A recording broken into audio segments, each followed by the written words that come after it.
Hello বন্ধুরা, good morning. তো তোমরা সবাই কেমন আছো? আশা করি ভালো আছো। আমিও ভীষণ ভালো আছি। তো আজ একটা নতুন ভিডিও নিয়ে চলে এলাম। আজকে সারাদিনটা তোমাদের সঙ্গে শেয়ার করব ভিডিওর মাধ্যমে। তো অনেক অনেক ওয়েলকাম ও ভালোবাসার সঙ্গে আজকের ভিডিওটা শুরু করতে চলেছি। তো আজকে সারাদিনটা যেহেতু তোমাদের সঙ্গে শেয়ার করবো, তাই ভিডিওটা অনেকটা বড় হয়ে যাবে, তার জন্য ভিডিওটা ফাস্ট করে দেওয়া হয়েছে। তো প্রথমেই দেখতে পাচ্ছ যে আমার মেয়ে ঘুম থেকে উঠে পড়েছে এবং ঘুম থেকে উঠে আমাকে ডেকে তুলেছে, আর তারপর আমার সঙ্গে অনেক দুষ্টুমি করেছে এবং তারপর ওর বাবার সাথে করছে। তারপর ফোন অন করেই তো দেখি মাথায় হাত, দেখি 7:30 বেজে গেছে। তো আর যদিও আজকে ভেবেছিলাম খুব তাড়াতাড়ি উঠবো, যাই হোক আজকে অনেকটাই লেট হয়ে গেল। তারপর ঝটপট করে উঠে চলে গেলাম ঠাকুর প্রণাম করতে এবং সেখান থেকে আমার সারা দিনটা এবার শুরু। ওদিকে বাবাও মেয়ে উঠে পড়েছে আর আমিও বিছানাটা তুলে ফেললাম। আজকে আমার সব কাজ এলোমেলো হয়ে যাবে, তার কারণ আজকে জয় বাড়িতে, এই জন্য 9টায় ভাত দিতে হবে না সেই চিন্তাটাও নেই। তার জন্য আমি আজকে লেট করে উঠেছি 7:30টার দিকে, না হলে অন্য সময় উঠে যাই আমি কখন সেই 5টা থেকে 6টার মধ্যে উঠে যাই। উঠে তারপর নিচের একটু ঘরের কাজ বাজ করে তারপর রান্না বসিয়ে দিই। এদিকে মেয়ে উঠে যায়, তারপর মেয়ের কাজ করতে থাকি, একটু মেয়েকে খাওয়াই টাওয়াই, তার মধ্যে আবার রান্না করি। আর আজকে দেখো না কত লেট হয়ে গেল। তো যাই হোক, তারপর আমি মেয়েকে ফ্রেশ করিয়ে চেঞ্জ করে দিয়েছি। এবার বিছানায় একটা খেলনা দিয়ে দিয়েছি, খেলছে। বিছানা থেকে পড়ে না যায় তার জন্য ওর বাবা পাশে দাঁড়িয়ে রয়েছে আর আমি এদিকে ঘরটা ঝাড় দিয়ে দিলাম। তো নিচে রাখিনি, তার কারণ ঘরটা এখনও ঝাড় দেওয়া হয়নি, ঘরটা নোংরা রয়েছে, সেই জন্য ওকে বিছানার উপরেই রেখেছি। তো তারপর আমার ঘর ঝাড় দেওয়া হয়ে গেলে এরপর আমি ঘরটা মুছে ফেলছি। ঘরটা শুকিয়ে গেলে তারপর একটা পাটি পেতে সোনাকে নিচে একটা কিছু খেলনা দিয়ে বসিয়ে দেবো। আজকে যেরকম ওর বাবা আছে বলে অনেকটা কাজের হেল্পও হচ্ছে, লেট হয়ে গেছে ঠিকই। আর অন্যদিন খুব তাড়াহুড়ো করে কাজ করি, সোনার পিছনে প্রচুর সময় দেওয়া লাগে, একদম সব কিছু টাইম টু টাইম। তো তারপর দেখো এই যে ঘরের সামনে একটা গলি, এই যে হাঁটার জায়গা, তো এই জায়গাটা ঝাড় দিয়ে দিচ্ছি। ঝাড় দেওয়া হয়ে গেলে চলে গেলাম, কিছু থালা বাসন রয়েছে সেগুলো মাজতে। যদিও অন্যান্য দিন আমি রাতে বাসন মেজে রেখে দিই এবং কিছু সবজিও কেটে রেখে দিই। তো তারপর দেখো আমি ফুল তুলতে চলে এসেছি ব্রাশ করতে করতে। তো এই যে আমাদের গাছের সাদা ফুল, আর তারপর তুলবো কিছু নীলকণ্ঠ ফুল, সেটা হচ্ছে আমার মহাদেবের জন্য। আর এই দেখো আমার শাশুড়িমা লাগিয়েছে ঘিয়ে লঙ্কা, কত লঙ্কা ধরেছে দেখো, প্রত্যেকটা ডালে ডালে কত লঙ্কা। কে কে খাবে চলে এসো।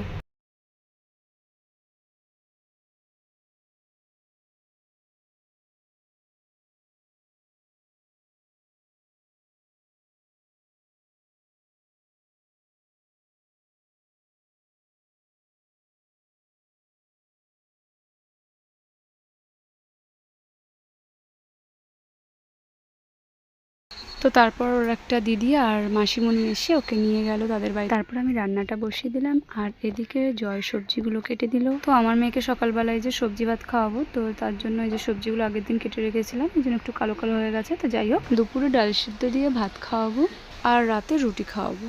তো রান্নাটা বসিয়ে দিয়েছি আর এদিকে আমাদের জন্য হচ্ছে ভাত। তো সেই ফাঁকে আমিও একটু জল ভরে নিই, বোতলগুলো খালি হয়ে রয়েছে, তো টাইম করে জল দিয়ে দিয়েছে, সেই জন্য আমি বোতলগুলো ভরে নিচ্ছি। তো আজকে নিরামিষ রান্না হবে, আর প্রত্যেক মাসে একটা সোমবার আমরা নিরামিষ খাই। তো আজকে শ্রাবণ মাসে 2য় সোমবার, তো আজকে শিবলিঙ্গের মাথায় একটু জল ঢালবো, ঘরেই একটু পুজো দেবো, তার জন্য নিরামিষ খাবো। তরকারি আর ভাজাটা বসিয়ে দিয়ে এসেছি আর জয়কে দেখতে বলেছি, ও ঘরে রয়েছে। আর আমি মেয়ের জামা প্যান্টগুলো একটু ধুয়ে দিচ্ছি।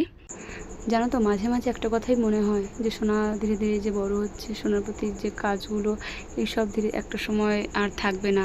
যেমন টাইম টু টাইম খাওয়ানো, ঘুম পাড়ানো, বা ওর যে ছোটো ছোটো জামা প্যান্টগুলো ধুয়ে দেওয়া সকাল করে, এই জিনিসগুলো থাকবে না। ও বড় হওয়ার সঙ্গে সঙ্গে জামা কাপড়ও কমে আসবে। তো আগে আরও বেশি ছিল, সেই কাঁথা কাপড়গুলো এখন ধোয়া লাগে না। এই ছোট ছোট জামা প্যান্টগুলো যখন ধুয়ে মেলে দিয়ে আর শুকিয়ে গেলে যখন ভাঁজ করি, এই কাজটা আমার খুব ভালো লাগে। আচ্ছা, বাচ্চাদের জামা প্যান্টে বা তার গায়ে এত সুন্দর একটা ঘ্রাণ কেন, গন্ধটা এত মিষ্টি কেন লাগে, তোমরা কি কেউ জানো? আমার জানা নেই, কিন্তু আমার সত্যি খুব ভালো লাগে।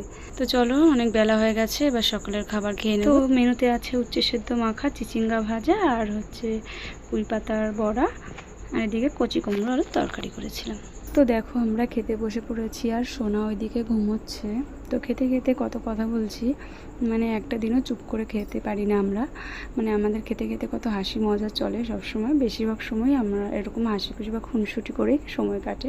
তো খেতে খেতে হঠাৎ দেখি সোনা উঠে পড়েছে আর উঠেই কান্না করছে, এবার ওকে নিয়েই খাচ্ছিলাম। তো আমাদের খাওয়া হয়ে গেলে এবার সোনাকে খাওয়াবো, তার জন্য এই দেখো সবজি ভাত মেখে রেখেছি। তো সোনাকে এখন ভাত খাওয়াবো। তোমরা হয়তো অনেকেই ভাবতে পারো যে এত ছোট বয়সে ভাত কেন খাওয়ায় এরকম, তো ওকে মাঝে এমনও হয়েছে 9 মাস বয়স থেকে ও টানা 3 বেলা ভাত খেয়েছে, তার কারণ অন্য কিছু খাবে না, এইভাবে তো না খেয়ে তো রাখা যাবে না, ও ভাতটা পছন্দ করছে।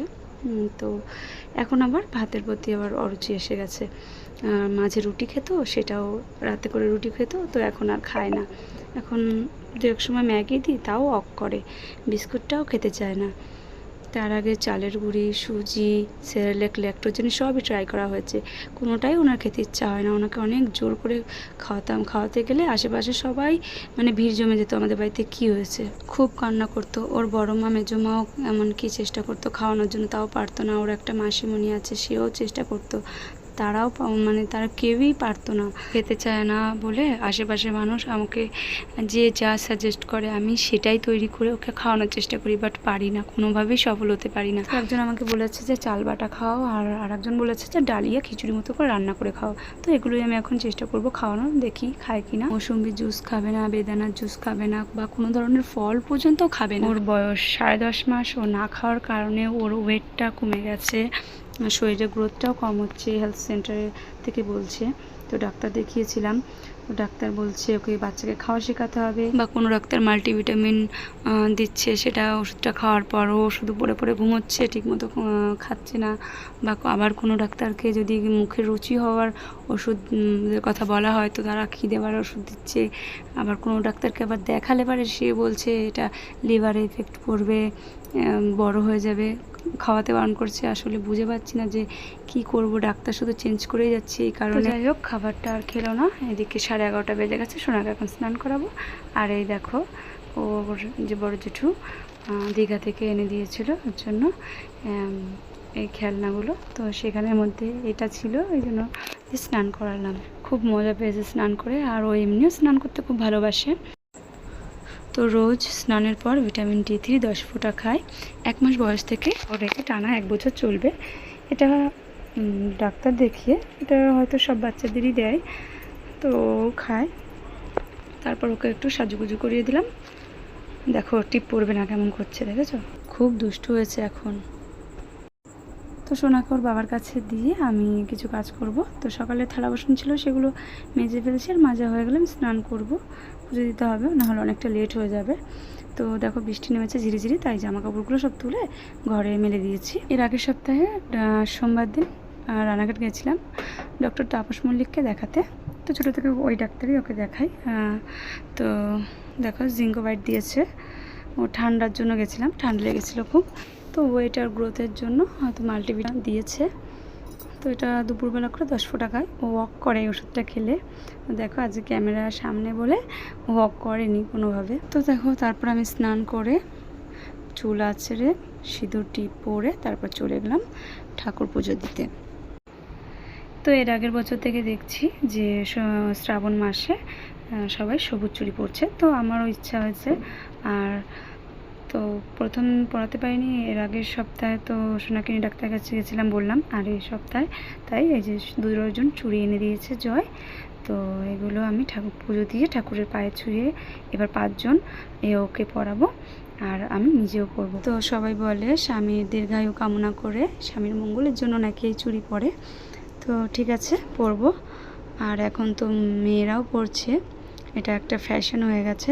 সেটা বাঙালিদের মধ্যে কখনো দেখিনি, যদিও এই চুড়ি পরতে শ্রাবণ মাসে এই 2 বছর ধরেই পরছে সবাই। আর যেটা আগে কখনো হয়নি, মানে এমনটা নয় যে এখন সেটা হতে পারে না। তো আমি এটাকে সমর্থন করি অবশ্যই। এই দেখো জয় আমাকে চুড়ি পরিয়ে দিচ্ছে। আমি বলেছিলাম যে আমাকে 2টো করে পরাও, কিন্তু ও দেখো সব কটা পরিয়ে দিয়েছে।